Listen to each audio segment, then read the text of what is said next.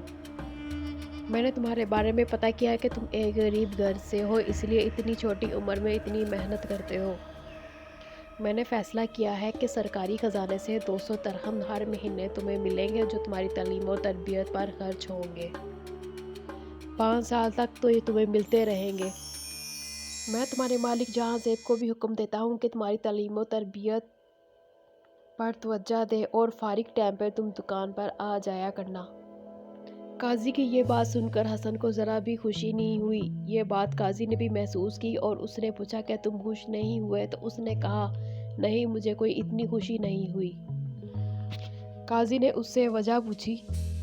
حسن نے صاف گوئی سے کہا کہ انعام کا حقدار میرا دوست حسین بھی ہے، اگر اس کے ہاتھ سے چھوٹ کر اشرفیہ نہ گرتی تو مجھے اس کی آواز سنائی نہ دیتی، اور مجھے پتہ بھی نہیں چلتا کہ اشرفیہ نقلی ہیں۔ دیکھا جائے تو اصل انعام کا حقدار حسین ہے۔ اس کی بات سن کر وہاں کے سب لوگ بہت خوش ہوئے۔ قاضی نے کہا شاباش لڑکے، تم نے بہت اچھی بات کی، تم نے بہت اچھی بات کی۔ اب تمہارے دوست حسین پر بھی اتنا ہی وظیفہ ملے گا جتنا کہ تمہیں ملا ہے۔ بہت اچھی بات ہے کہ تم اپنے دوست کو نہیں بھولے۔ اب تمہارے مالک جہاں زیب پر دونوں کی ذمہ داری ہے کہ دونوں کی تعلیم و تربیت پر وہ توجہ دے، وہ بھی پورے 5 سال تک۔ اس کے ساتھ ہی عدالت برخاست ہوئی اور سب لوگ جانے لگے۔ حسین حسن سے لپٹ گیا اور دونوں دوست ایک دوسرے سے گلے ملے۔ اب ان کے دن پھر چکے تھے۔ وہ صبح سے لے کے دوپہر تک مکتب میں پڑھتے اور دوپہر کے بعد جہاں زیب کے پاس آ جاتے۔ جہاں زیب نے بھی سوچا جب یہ بڑے ہو جائیں گے تو میں ان کو الگ کاروبار کروا کے دوں گا، اور اس نے ایسا کیا بھی۔ اب دونوں کی مائیں بہت خوش تھیں، کیونکہ ان کے بیٹوں کو کام کے علاوہ تعلیم و تربیت بھی مل رہی تھی۔ قاضی کے دیے ہوئے پیسوں پر ان کی غربت دور ہو چکی تھی۔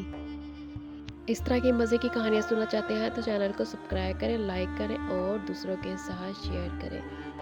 ساتھ میں لگی گھنٹی کے بٹن کو دبا دیں تاکہ آنے والی ہر نیو ویڈیو کا نوٹیفیکیشن سب سے پہلے آپ کو مل سکے۔